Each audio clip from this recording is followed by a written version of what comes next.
All right, guys. Let's do it. Let's jump in. Let's talk about dating. Dating in 2025. I mean, really dating in the 2020s since the pandemic period. Um, I mean, look, I was married for a long time. I was, with my ex-husband for 16 years. So, coming out into the dating world, oh boy, no one could have prepared me, honestly. No one could have prepared me. I mean, I started with online dating. I really didn't know another way to do that, to do dating. I was like, I didn't know anybody single. I had no single friends at the time. Um, and I didn't know where to go. Like, where do you go out to meet people? Yeah. So basically, this is how I ended up online. I ended up online because I had no other resources. Um, 0 out of 10 recommend. Maybe like -1 out of 10 recommend. I don't know. Don't get me wrong. I've met a few people that I liked along the way, but they didn't turn out to be the best options. Let's say it that way. So I am in no way here to slander or talk shit about men. Honestly, I'm really not. I love men. I think men are great. I work with men all the time. I've had a lot of men that are my clients. I am not anti-men. However, I will say that when it comes to dating, we're missing the mark. Okay. So I don't know. I feel like chivalry is dead. Just men, like, maybe because I'm just like kind of old school, and I feel like a lot of this new wave with dating, like I feel like it's very materialistic. It's very transactional. It's very like, what can you do for me? What do you bring to the table? I've been asked that question so many times. I could barf.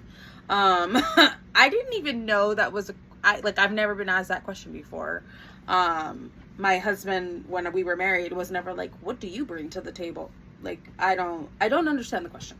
So, I did my best to answer it many times, and I always felt like I fell short of whatever they were expecting. I don't know. I'm just kind of like, I was a wife for 16 years. So like, obviously I do bring a lot to the table because I know how to be a wife already. Like, I'm not almost 40 years old and I have no idea what I'm doing out here, no shade to people who've never been married. This is just my experience. So when men would ask me these questions, I'd be like, I told you I was married for a long time. So, I mean, doesn't that kind of already answer one of those questions at least? So I don't know, guys. It's just a weird world that I've entered. It's a weird world. I don't know what to do with it. Even to this day, it's been 4.5 years or whatever. And when it comes to dating, I'm so over it. Like, in the beginning, I think I felt really, in the beginning, I felt like I really didn't want to date. It took me like close to 8 or 9 months after my divorce before I went on a date. And then at that time, of course, it was just very casual. Like, I was just having fun, getting to know people, experiencing myself as a single woman, like, what type of single woman am I? Like, do I approach men? Men don't approach you anymore. Like, that's very rare, I will say. And if men do approach you, they're usually older generation, because they're not scared. And they didn't grow up, scared of approaching women. And so, yeah, it's been a very odd experience for me. I will say that. And maybe there's other women that can, attest to that, or like have experienced the same thing. I don't know. But yeah, it took me a long time to want to be in a relationship, to want to move on from my past life, and to accept that my past life ended and that this is where I'm at, and now I have to imagine and dream a whole new future with someone else. Like, that was so hard for me, you know. It didn't happen quickly. Let's just say that. It didn't happen quickly for me. I really struggled with letting go of my marriage. So, and I, you know, to me that made sense, because I was truly invested, and I truly loved the person that I was with, and I envisioned our whole life, you know, already. And so it really was like this long grieving process. And I do intend on doing like an intentional podcast about about my divorce and kind of the different stages and layers of what I went through in my healing phases. But right now we're talking about dating. So let me not get lost in the sauce of all of my feelings and all the grief and all the things that I went through, because that's not what we're talking about right now. So we're going to put that over here to the side. Okay. So yeah, I think like one of the first dates that I went on, and I don't remember which app I think it might have been Facebook dating, or I don't know. I was on a bunch of apps when it was Facebook dating, Hinge, and Bumble. And I had people at work helping me make my, you know, my dating profiles, and like I had so many questions, and I really just didn't understand the dating world. And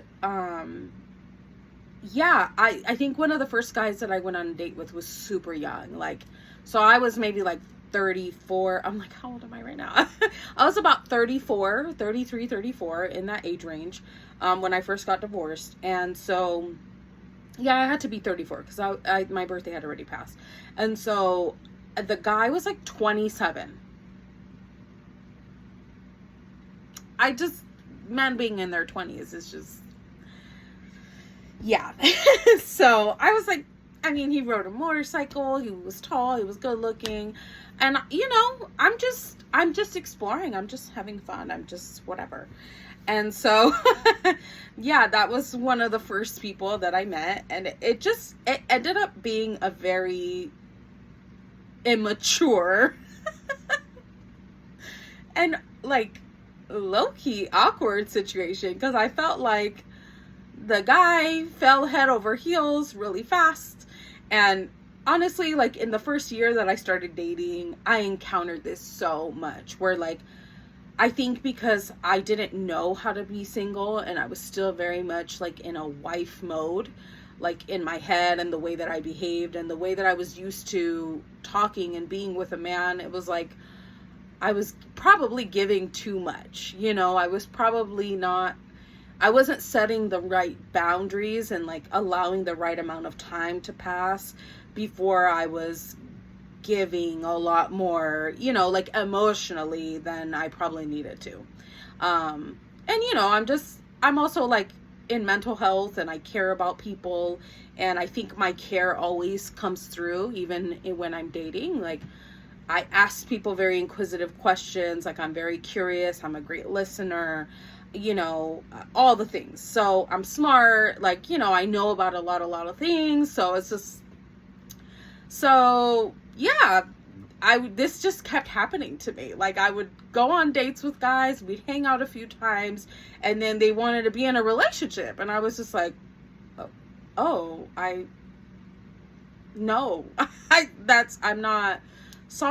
I'm not ready for that. Like, that's not where I'm at. Like, and I made that, like, I communicate really well with men. Like, I am very upfront, whether I'm looking for something casual or I'm looking for something serious. Like, I let men know from the jump. Like, I don't play games. I don't pitter patter around things. I'm not shy. Like, I just say what I need to say. And so, and I've been that way since the beginning. That's just who I am. It was rough. Like, that first little bit that I started dating, it was rough. And I met a lot of like really weird people on the internet. Um, I remember I went on a date with one guy, and I met with him at a casino on the Strip. And he was like doing sports betting or something like that, right? And so he was like, "Can you meet me at the sports book at the MGM?" And I'm like, "Yeah, sure, whatever." And it was like supposed to be like a quick, like we were just gonna meet each other, see if it's a vibe, and then maybe we'll hang out another time. It wasn't supposed to be like a long date or anything. I'm very low key when it comes to dating. Like, I'm not like, "Oh, you need to take me to a nice restaurant, you need to spend all this money on me, you need to prove to me that," I don't, in the very beginning, we're just trying to see if we feel each other out, if we even like each other. I don't need all that. That's just not the way that I am. So, we met at a sports book. He took me up to like this little VIP area or whatever.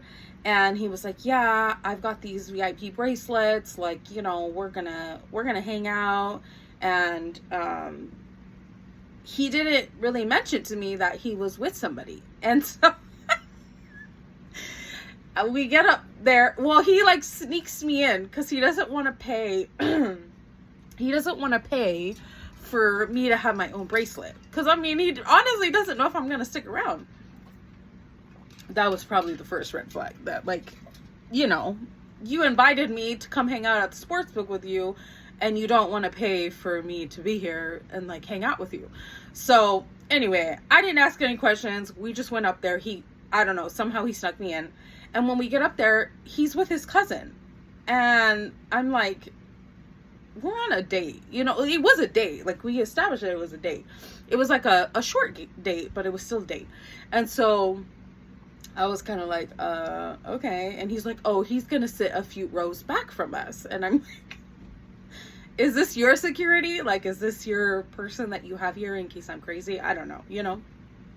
I always share my location with people. I always let somebody know where I'm at, whatever. I'm as safe as I can be. And so, he's like, they're getting free drinks or whatever because of the bracelets. And so he orders a drink for me, with his bracelet. And so we're like hanging out or whatever, but it's just like, it's so awkward. Like, he has his cousin with him, and he's older. He's like in his 40s, and he doesn't look put together. Like, he looks like, I think he was wearing like basketball shorts and like a polo, and he was ashy, and like, he had a baseball cap on. It was backwards. Like, it looked like he put zero effort into, you're going to meet a woman that you intentionally met online and invited her to come hang out with you, and you look dusty. Okay. And it's unfortunate because I feel like I've had these encounters a lot where like I meet with men and they don't dress to impress. Like, they don't, and to me, dress to impress isn't like a Rolex or a Louis Vuitton or brand names or anything like that. I don't care about that shit. I really don't. Actually, if somebody shows up all dripped out like that, to me, that's a red flag. Especially when they say like they work a regular 9-to-5 job. And I'm like, how are you affording all these things? 1, and 2, is any of it actually real? So I'm not impressed by things. But I do think that your appearance matters, right? Like your hygiene, the way that you put an outfit together, like just looking put together, I feel like this is bare minimum, guys, what I'm talking about. So yeah, that, and then like, he basically was kind of like, he didn't want to keep getting drinks or paying for drinks or what. Oh, because I had gotten off work. That's what it was. I had gotten off work. I hadn't eaten. I was hungry. And so I was kind of like, you know what? I think I'm going to go get some food. I'll see you later, whatever. And he was like, "Wait, I'll buy you food." And I was shocked. Like, I was like, "Oh, okay." And he was like, "Yeah, I know this really good sandwich place at like the New York, which is like right across the bridge." And so, and he had like, some trees and, whatever. And I was like, okay, cool. So like, I kind of like warmed up. He was nice. Like, he wasn't like an unpleasant person. And so at that time in my early dating life, I was just there for the plot. Okay. I was just there for the plot. I'm just going with the flow. This is not who I am at all. Like, I'm not a go with the flow type of person. But I've had to really like become more flexible in this stage of my life, because dating is unpredictable, you know, and you just have to be open-minded and just willing to do all the things. So anyway, we go have a sandwich, whatever, and he's talking to me, and I feel like he's like interviewing, like it's like 21 questions, and he was really like aggressive, like his attitude, like when he would talk to me, it was like really aggressive, and I just wasn't understanding the energy, like and it's like he was interviewing me like as if like I was gonna be his wife, like, and I didn't understand that, because like it's not even really like a full date, like we're just like trying to get to know each other, right?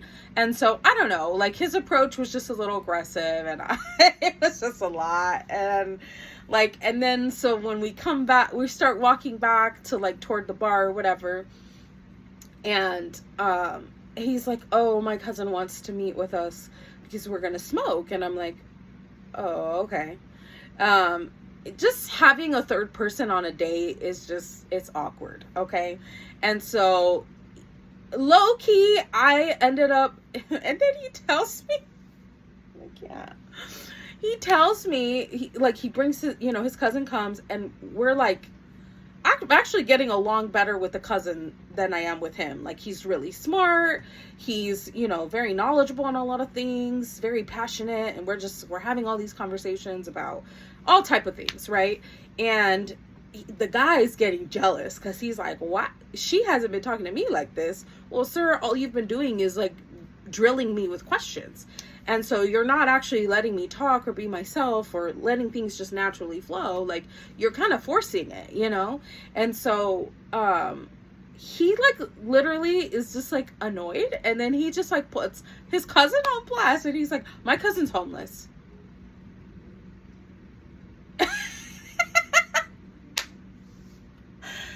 I can't make these things up, guys. I can't make them up. And I'm just like, I wasn't attracted to the guy or anything. We were just getting along. Like, we had common interests, okay? Like, you know, I was in advocacy at the time, and I think he worked for some, you know, and he was really smart. Like, I think he was like, he worked in the legal field or something like that. I don't know. But it's like, when I told him what I did, you know, you know, I think I was starting to work with inmates again. And, you know, he had done some time, and then he did some advocacy toward, you know, with inmates and whatever. And so it was just, we were just connecting on things that we had in common. I wasn't trying to like come on to him or anything like that. It was so awkward. Like, it made me so uncomfortable. The poor guy turned red, or I mean, he was pretty dark skinned, so maybe he turned a different color, but I could tell that he was embarrassed. And so, you know, I said something kind to him, you know, it was just like, you know, I said something encouraging to him, you know, and the guy was so salty, and I was just like, okay, like, I think it's time for me to go. Because, like, I don't know these people, and now you feel some type of way, and you're putting your cousin on blast. You're the one that brought him on the date, so I was just being polite and talking to the guy. And so at that point, I was like, okay, well, and I, like, chose not to smoke, and I was just like, okay, well, I'm gonna get going now. And he was like, what? He's like, did you really just come here to get free food out of me? And I'm like, that $10 sandwich that you just bought me? Which I said I was going to buy myself lunch, and then you insisted on paying for it. Like, you think I'm, like, I would understand if he took me to a steakhouse or something, I don't know, or even like a Red Lobster or whatever. Like, if he spent a good amount of money and then he felt salty, like, oh, you're talking to my cousin and then now you want to leave. Sir, you spent $10 on a sandwich. And I literally was like, do you want me to pay you back for the sandwich? Like, I never needed you to buy it. Like, I enjoyed, like, a little bit of the time that we had, but, like, obviously it's not a fit. So don't be salty. You know, it's okay. Like, I'm gonna go.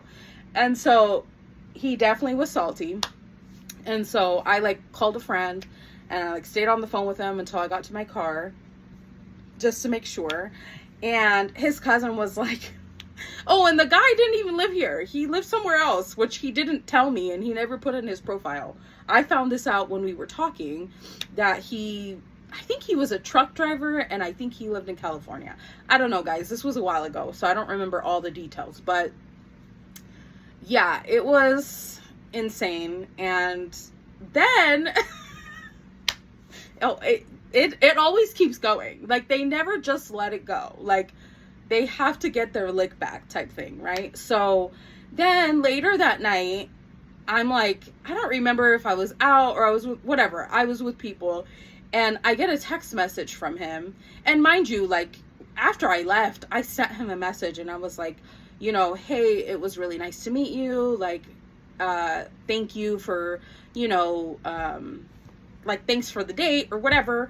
And I was like, I just don't think that it's a good fit. You know, I wish you the best. Da da da. I always text men when I, like, if I'm not interested or if I'm moving on or whatever, I always communicate that. I don't ghost people.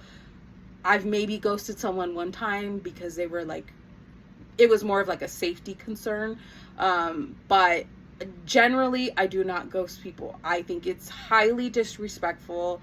I think it's cowardly. I think it's like, it's just not hard to communicate, guys. It's not hard to use your words, put them in a text message, and then block them. You don't have to sit there and wait for their response, but you can communicate, okay? Let's not ghost people. Ghosting people is disgusting. So anyway, sidebar. I'll probably do a whole episode on ghosting, actually, and some psychological stuff about it too, and how we deal with it. So stay tuned. But anyway, back to my story. It's almost over, guys. I know I talk a lot. You guys should know that I talk a lot, but I tell great stories. Unfortunately, they are my real life, though. That's the unfortunate part, but you know, it's okay. That night or whatever, because I had blocked him, or I sent him the message and then I blocked him. So then he messages me from a different phone number, and it's literally it's literally a picture of an enormous eggplant. If you guys catch my drift, okay, because I don't want to get banned on the internet. And a woman that is like, and they're naked, and I don't remember exactly, but it was like, it was very suggestive that something was about to happen, or, you know, she was about to do something. And he goes, he said that, and it said, this could have been you if you knew how to act right. And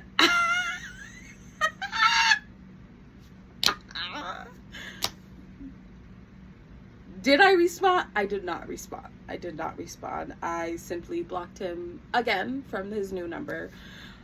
I did show it to a few of my friends, and we had a great cackle.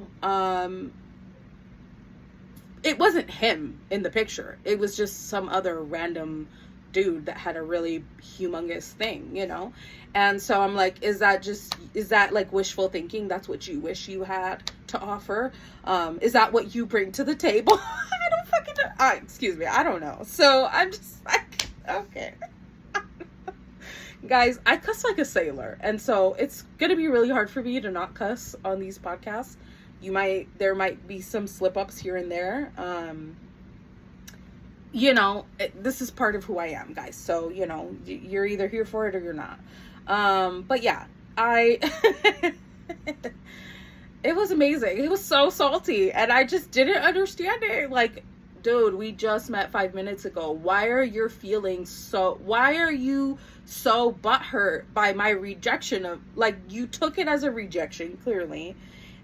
And it's just not that serious. Like, when you're dating, like, every date you go on can't be this emotionally compounded, you know? Like, you can't put all these eggs in one basket. Like, there has to be a sense of, like, I'm just here for the plot, I'm having fun, I'm enjoying life.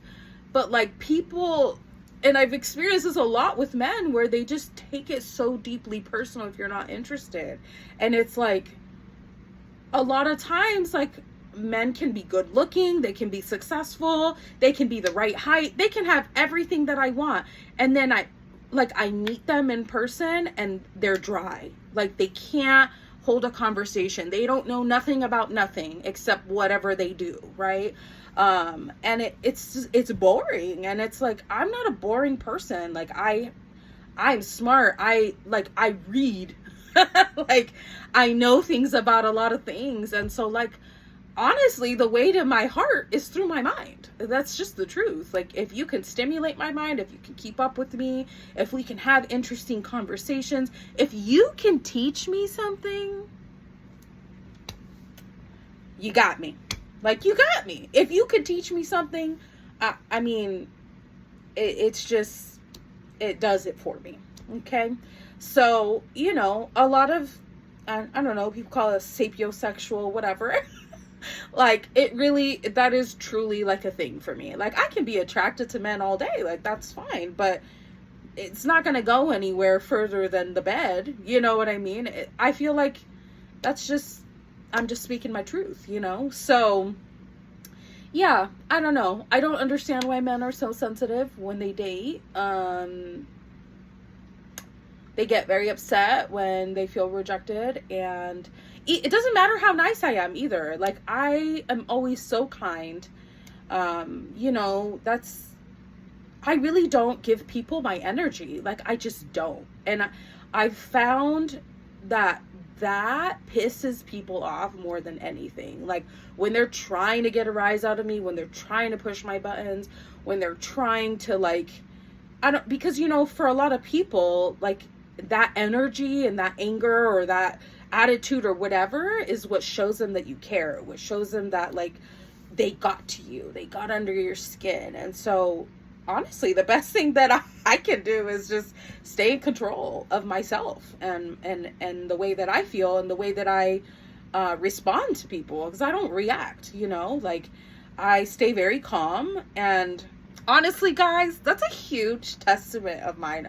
I think for people that knew me when I was younger, like, I was so reactive. I mean, I talked a little bit about this already, about how, like, when I first started therapy because I had rage and I could not control myself. Like, I would snap. Like, it didn't take much for me to snap. And so I can't imagine if I was dating back then.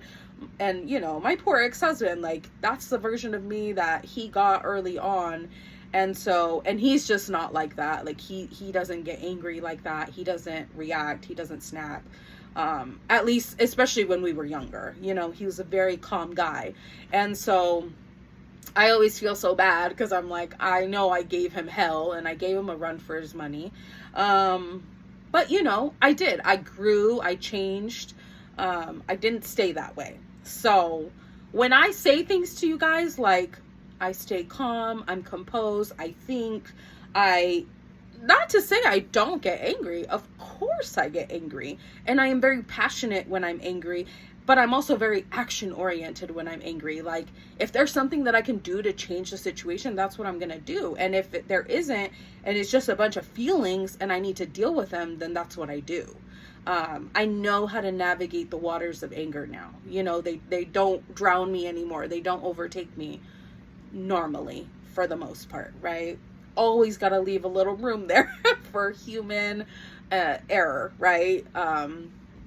Or just being a human, I should say. So, yeah. So there's one of my awesome dating stories for you guys. Yeah. I've never heard from the guy again, which, I mean, I guess is good.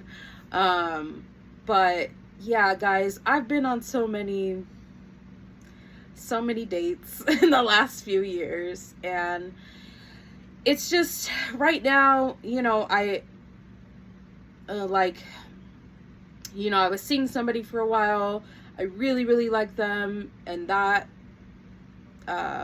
you know, separation or whatever you want to call it. It's not really a breakup because we weren't together, but, you know, that separation, it was really hard on me. And so I think that I'm getting into a different place in my life now where, like, I'm not just looking to have fun. I'm not just here for the plot, you know, like I want to be more intentional. I want to sit with men who have more to offer, you know. I want to do different things, you know, than just like party together or, you know, just do casual things, you know. Like I want to meet someone that's more intentional, that wants the same things that I want, that is more oriented in their mind like I am, you know, that we just have more commonalities. And so I've calmed down a lot. I'm not really outside like I used to be. And so it does change the way that I move when I'm dating. And so it's been more challenging, honestly. The more that I heal, the more aware that I become, the more that I want really from a man, the more difficult it is to find. So emotional intelligence is hard to come by in men and women, you know. And so I know that it's going to be a journey, and I'm just trusting the process, that like when the time is right, when I'm ready, when that person is ready, then we'll cross each other's paths and it will feel right. I'll just know. So that doesn't mean I'm not putting myself out there, or that when I go out I'm not like social and friendly or engaging with men. But in general, especially like when I first talk to a man, and you know, I know pretty quickly within the first few minutes if it's going to be somebody that I'm really interested in. And so I don't like to waste men's time. I don't like to use men and see what I can get out of them or anything like that. That's just not my way. And so yeah, I mean, men are people too, you know, and they have feelings and they go through things. And so I try to be very considerate of that when I'm dating. But you know, it is what it is. So yeah, I hope you guys enjoyed this episode on my freaking one of my dating stories. And I've definitely got more, way more. All right. I'll see you guys later.